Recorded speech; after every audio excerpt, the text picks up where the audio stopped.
Can you give us a question? I'm not going to give you a question. Can you stay categorical? You are fake news. Fake news, un mot nouveau qui a envahi notre quotidien et concerne désormais tous les domaines. De la politique aux faits divers, en passant par la santé. On va tous être pucés. Ils vont réussir à nous injecter ça dans des vaccins. Les motivations de ceux qui les fabriquent sont multiples. Influencer l'opinion, changer le cours d'une élection. Ce ne sont plus des journalistes, ce sont des organes d'influence. Ou tout simplement gagner de l'argent. Hillary Clinton is a goddamn demon. Des fausses informations qui se propagent sur le numérique, des sites les plus obscurs aux réseaux sociaux. Bienvenue dans la fabrique du mensonge.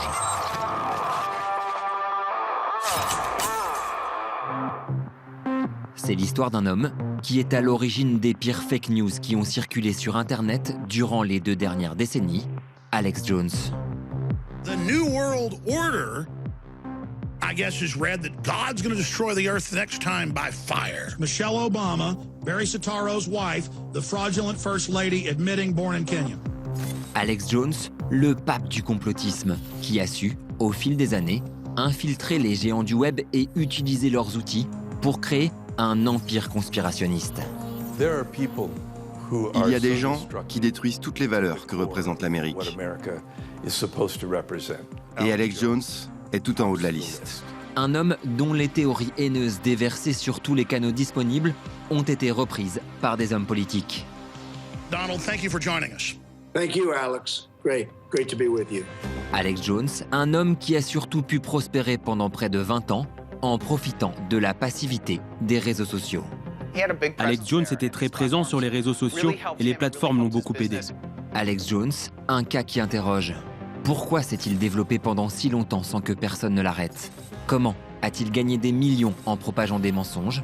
Et surtout, quel événement a finalement poussé les géants du web à le bannir subitement en août 2018? Je pense qu'ils se sont coordonnés parce que justement ça engage leur responsabilité vis-à-vis de tous les autres. Bienvenue dans le monde vertigineux du complotiste le plus sulfureux du XXIe siècle.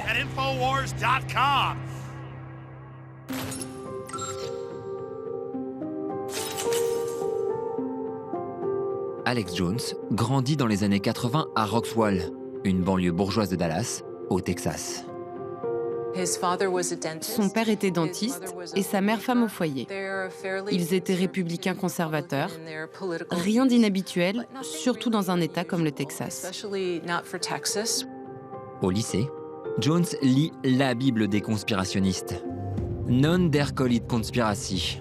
Personne n'ose appeler ça complot.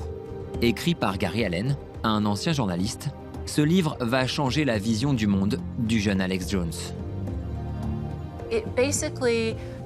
D'après ce livre, une grande partie de ce qui se passe dans notre pays n'est pas le fruit du hasard ou les conséquences des décisions du président. Notre pays serait dirigé par un groupe de penseurs qui tireraient les ficelles dans l'ombre. À la fac, Jones rencontre une star de la politique texane. Yes, we will take our own risk. It is our own lives. We want to be left alone and let's get the government off our backs.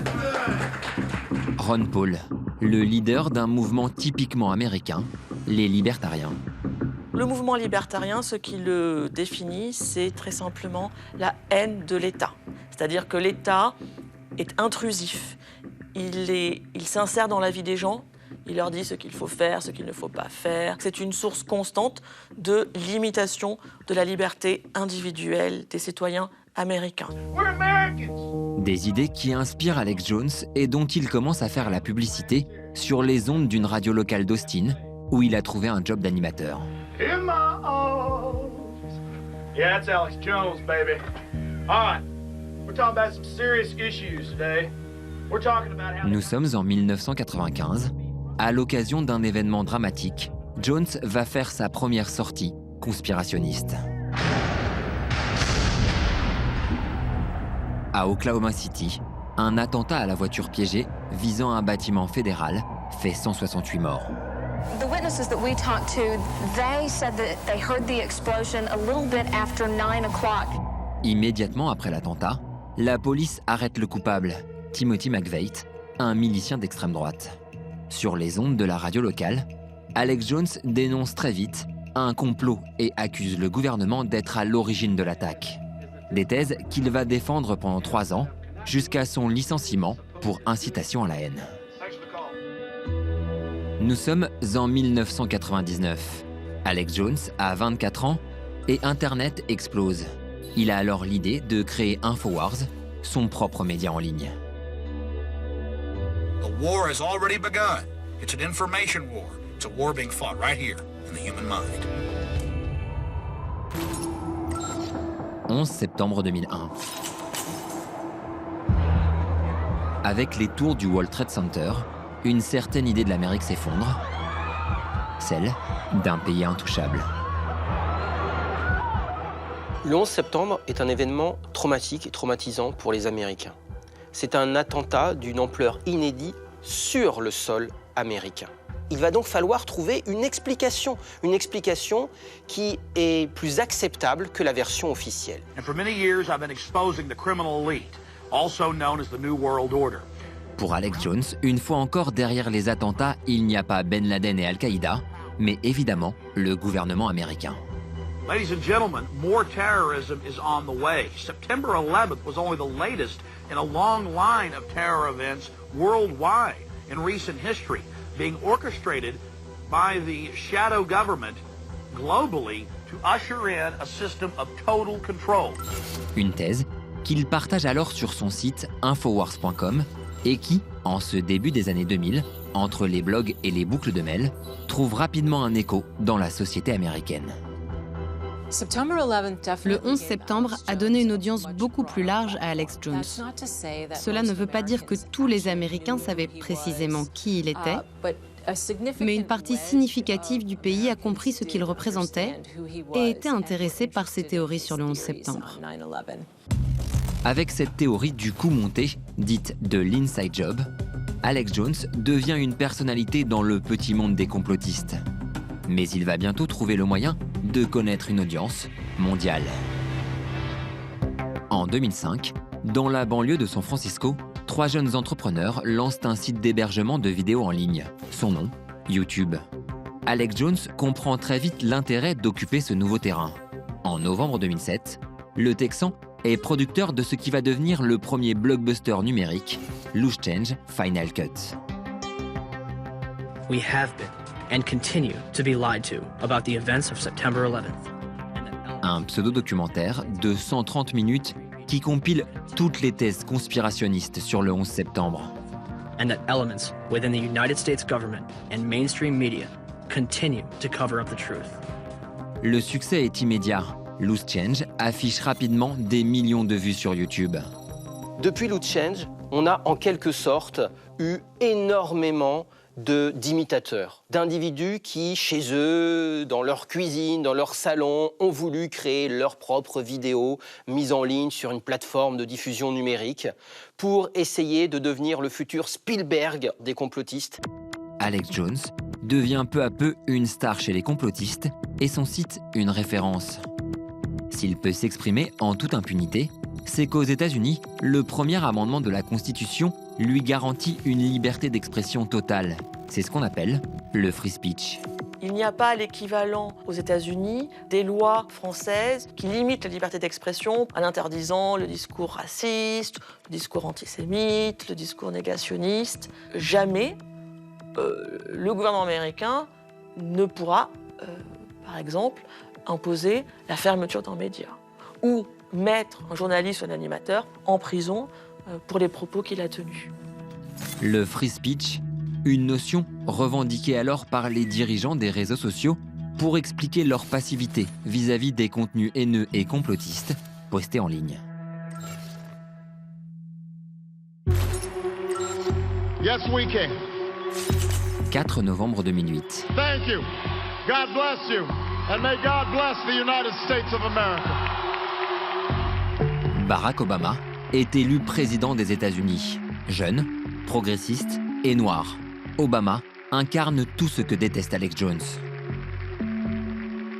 La haine d'Alex Jones contre Barack Obama, elle n'est pas du tout isolée. C'est la haine de tout le mouvement alt-right, de tout le mouvement libertarien. Ça a été le catalyseur rêvé pour toute cette droite conservatrice radicale américaine. Dès le début du mandat d'Obama, poussée par la haine du président, la droite extrême américaine, l'alt-right, se fédère sur Internet en utilisant les réseaux sociaux et en créant une constellation de sites. Au centre, on retrouve évidemment Alex Jones, qui s'en prend dès le début aux origines de Barack Obama. And I'm not saying Muslims are bad, the point is he's lying about it. And his real name is Barry Soetoro. We have this t-shirt available now at Infowars.com, a picture of so-called Obama. Selon Jones, Barack Obama n'est pas né aux États-Unis. Une rumeur qui fait un carton sur les réseaux sociaux, surtout qu'elle a une dimension complotiste. Si le démocrate n'est pas né sur le territoire, la Constitution lui interdit d'être président.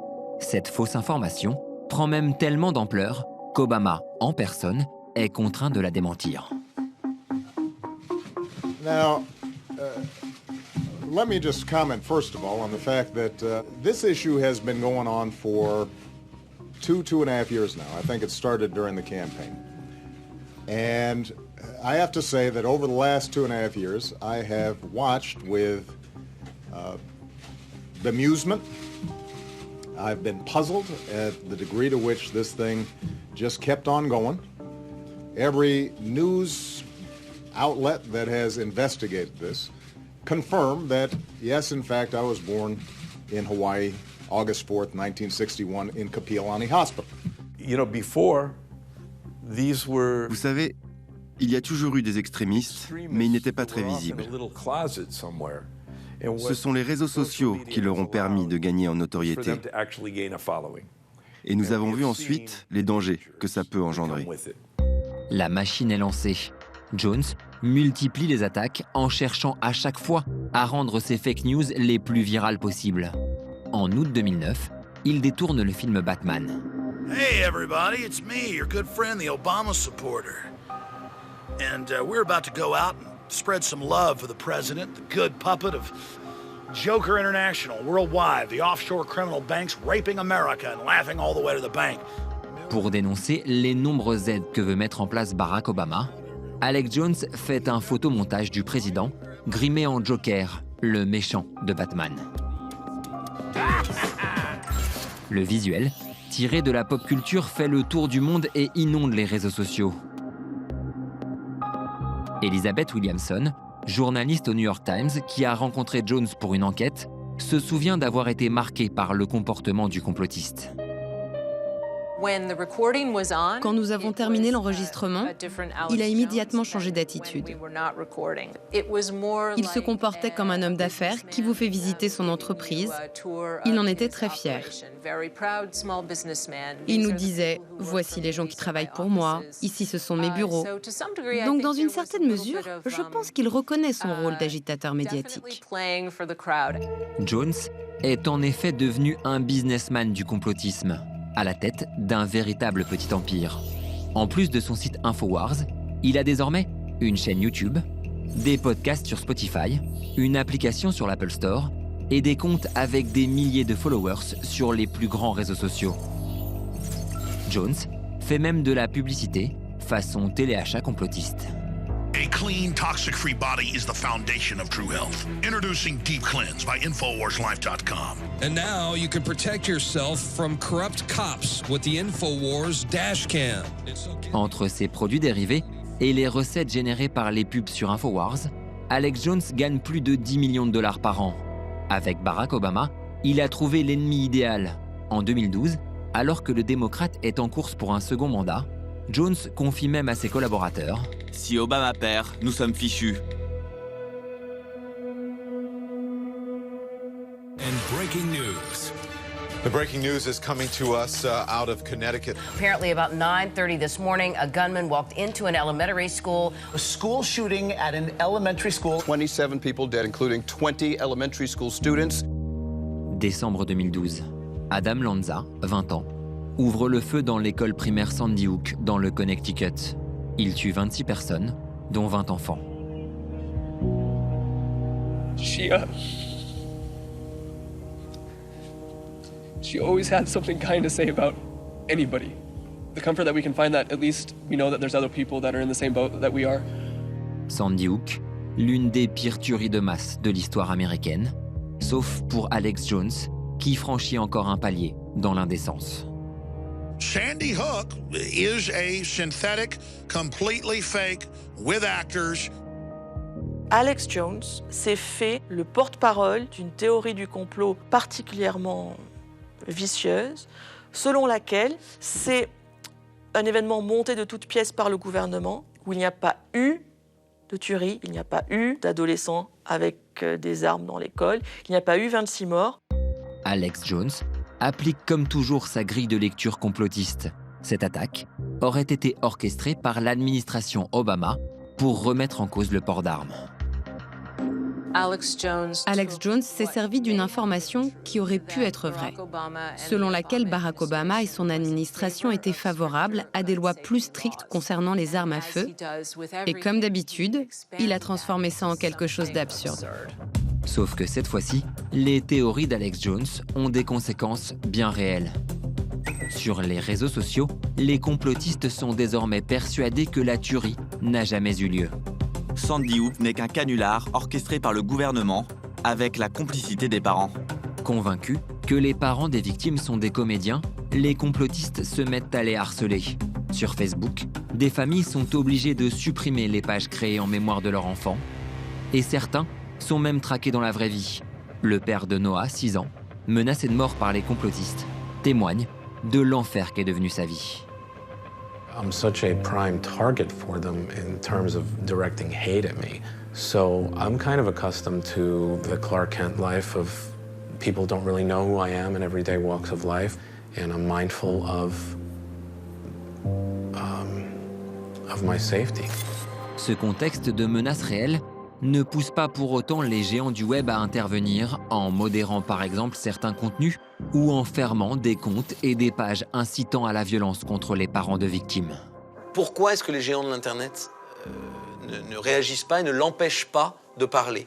Parce qu'ils ne considèrent pas que c'est leur rôle social. Ils ont vu ça, ils étaient très tristes pour les victimes et très tristes qu'on puisse dire quelque chose pareil, mais à aucun moment ils se sont dit que ça pouvait être leur responsabilité de couper le robinet qui permettait de parler aux internautes.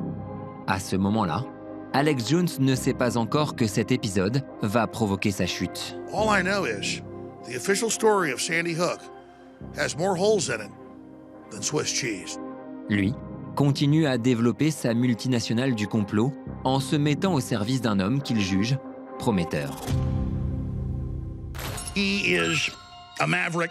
He's an original. He tells it like it is. Donald Trump is our guest, ladies and gentlemen, for the next 30 minutes or so. First off, Donald, thank you for joining us. Thank you, Alex. Great to be with you. Décembre 2015. Ce jour-là, en recevant Donald Trump, Alex Jones voit en lui un homme qui pourrait porter ses valeurs et ses théories au plus haut sommet de l'État. A year into office, you'll be saying, wow, I remember that interview. He said he was going to do it, and he did a great job. You'll be very proud of our country. À l'issue de l'interview, l'Empire Infowars se met au service de la candidature de Trump en relayant massivement des théories conspirationnistes antidémocrates. Des théories qu'on retrouve rapidement dans la bouche du candidat républicain. ISIS is honoring President Obama. He is the founder of ISIS. He's the founder of ISIS. Alex Jones, Donald Trump, les deux facettes d'une même pièce, alliées dans un deal gagnant-gagnant. Le complotiste apporte des électeurs au candidat. Quand Donald Trump a participé à l'émission d'Alex Jones durant sa campagne et qu'il a déclaré « Votre réputation est incroyable, je ne vous laisserai pas tomber », il s'adressait aux électeurs qui habituellement ne se sentent pas représentés par les politiciens. Et en retour, Trump fait gagner de la visibilité à Alex Jones. C'est un moment clé de la course présidentielle de 2016. La post-vérité d'Alex Jones et la post-vérité de Donald Trump ont fusionné. Et je crois que c'est fondamental dans la course à la victoire de Trump. Au fil de la campagne, Jones se déchaîne en allant chaque jour un peu plus loin dans sa haine des démocrates. Il affirme par exemple que Michelle Obama est en réalité un homme. It's not racist to say she looks like a man. And let me explain something. Every time I look at Michelle or Michael Obama, the first lady or the first tranny. A dude looks like a lady, lady looks like a dude. Un acharnement qui va être récompensé, car finalement, le 8 novembre 2016, contre toute attente, Ladies and gentlemen, the next president of the United States, Donald Trump. Love you guys. Love all of you. History has been made, Jake. Think about in what the new Trump-led world. la campagne présidentielle, une période faste pour Alex Jones. En 2016, sur YouTube, les vidéos d'InfoWars atteignent 83 millions de vues, soit 5 fois plus qu'un an auparavant. Une expansion favorisée par la passivité des plateformes. Alex Jones a longtemps été sur Facebook et sur Twitter. Il était très actif. Et ces réseaux sociaux l'ont aidé à se faire connaître et à développer son business. C'est grâce à ça qu'il est devenu célèbre. Pour les géants du web, à cette période, Alex Jones n'est qu'un influenceur parmi d'autres, comme un chanteur ou une star de télé-réalité. La communauté qui le suit et l'engagement qu'il génère comptent plus que les contenus qu'il partage. Les ingénieurs qui produisent Google, qui produisent Facebook, proviennent d'un endroit et de lieux, d'universités, où dans bien des cas, ils n'ont pas eu de cours de droit, d'histoire, de sciences politiques, où on ne leur a pas non plus donné l'idée même d'une responsabilité sociale, et où on a vanté leur génie technique de la réalisation en leur disant, dès lors que tu es bon techniquement, quoi que tu fasses, tu auras raison de le faire. Après l'élection, Jones est au sommet. Il a un allié à la Maison-Blanche, l'argent coule à flot, sauf que... 23 mai 2018. Lawsuits were filed today in Connecticut against right-wing radio host and conspiracy theorist Alex Jones for alleged defamation. Lawsuit against Alex Jones and other conspiracy theorists for claiming Sandy Hook was a hoax. 6 familles d'enfants assassinés à Sandy Hook attaquent Alex Jones en diffamation devant une cour du Connecticut. À la surprise générale, la plainte est déclarée recevable par le juge. L'argument majeur des familles de victimes de Sandy Hook, qui attaquent Alex Jones en justice pour diffamation, c'est qu'il ne fait pas du journalisme. Et donc, il n'est pas protégé par le free speech. Si vous savez qu'une information est fausse, mais que vous continuez de la répandre, vous n'êtes pas protégé par le premier amendement. Pour ce magistrat, Alex Jones ne peut se cacher derrière le principe du free speech. Et dans cette affaire, Facebook va bientôt être mis en cause. Le 25 juillet, dans le quotidien anglais The Guardian, Véronique Della Rosa, la mère d'une victime, publie une lettre ouverte adressée à Mark Zuckerberg. Nos familles sont directement menacées par les centaines de milliers de personnes qui voient et croient les mensonges et les discours de haine que vous avez décidé de protéger. Vous avez l'énorme responsabilité de veiller à ce que votre plateforme ne soit pas utilisée pour nuire à autrui ou pour contribuer à la prolifération de la haine. Il semble pourtant que sous le couvert de la liberté d'expression, vous êtes prêt à autoriser des personnes qui ont précisément pour but de le faire. La pression exercée sur les réseaux sociaux à ce moment-là n'avait jamais été aussi forte. Je pense qu'on en était arrivé à un point où ils attendaient juste la bonne occasion pour agir. Finalement, 10 jours après cette lettre et 2 mois après la décision du juge du Connecticut, le coup près tombe pour Alex Jones. Le 6 août 2018, en l'espace de 24 heures, il est banni par les géants du net. Apple commence par supprimer son application, puis Spotify, ses podcasts, avant que Facebook, YouTube et Pinterest ne bloquent ses comptes. Seul Twitter hésitera pendant 1 mois avant de finalement faire de même. Quand les géants du web ont blacklisté Alex Jones tous en même temps, c'est parce que je pense qu'ils se sont coordonnés quand même. C'est qu'ils se sont dit, OK, t'y vas pas, parce que justement, ça engage leur responsabilité vis-à-vis de tous les autres. Et tout d'un coup, en le faisant ce jour-là, ils ont collectivement décidé de se responsabiliser vis-à-vis du contenu. Mais comment expliquer qu'après avoir laissé Alex Jones et son business proliférer pendant 20 ans, les géants du web aient tous subitement abandonné leur politique du laisser-faire? Analysons la manière dont Alex Jones a été banni. Pendant longtemps, il a enfreint toutes les règles. C'est donc un échec pour les plateformes. Alors certes, ils ont fini par le bannir, mais d'une manière assez déplorable. En bannissant Alex Jones, les géants du web l'ont simplement sorti de leur équation personnelle. Le complotiste, lui, est toujours actif sur Internet, où une grande partie de son audience continue de le suivre. L'histoire d'Alex Jones marque une rupture. Pour la première fois, les géants de l'Internet ont assumé leurs responsabilités dans la diffusion des fausses informations et des discours haineux. Les GAFA ne pourront pas faire l'économie d'une réflexion sur la manière dont des forces politiques et médiatiques utilisent leur plateforme pour faire avancer un programme idéologique, parfois discutable et problématique. Difficile, désormais pour les géants du web de se cacher derrière leur sacro-saint principe de liberté d'expression pour laisser le champ libre aux complotistes. Je pense que nous avons besoin de normes concernant la vérité. C'est évidemment une question d'équilibre, car il faut respecter la liberté d'expression. Mais lorsque les choses sont objectivement fausses, lorsque vous nourrissez la peur ou que vous incitez à la haine, il devrait y avoir des limites. Mais quels sont les critères qui poussent les GAFA à bannir ou pas les innombrables disciples d'Alex Jones qui inondent aujourd'hui encore la toile? C'est un véritable défi pour la société, un défi pour la démocratie. Des idéologies extrémistes fleurissent un peu partout et nous devons apprendre à naviguer dans ce flot d'informations. Le bannissement d'Alex Jones pourrait bien être l'arbre qui cache la forêt des conspirationnistes.